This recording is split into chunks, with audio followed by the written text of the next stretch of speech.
В течение 3 дней органы исполнительной власти республики работали в Усть-Майском районе. Как решаются поставленные перед руководством республики задачи, узнали жители из отчетов и личных встреч с правительственной рабочей группой.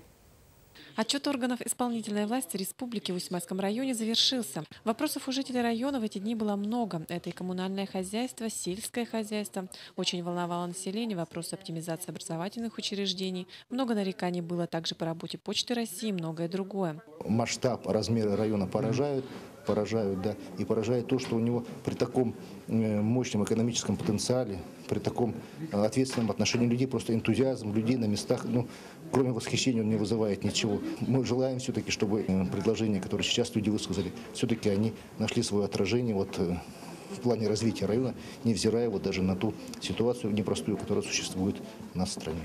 Строительство оставшихся 54 километров дороги Усть-Май-Амга также вызывает уже не первый год у жителей большой интерес. В каком же году все-таки появится сообщение у района со столицей? В связи с кризисом, в связи с нестабильной обстановкой экономической идет сокращение расходов федерального бюджета. Но мы надеемся, что все-таки нам на республику, на автодороги дадут средства, и дорога будет закончена. Заместитель председателя правительства республики Игорь Никифоров, возглавлявший рабочую группу, помимо встреч с населением, посетил районную больницу, здание которой сегодня требует капитального ремонта.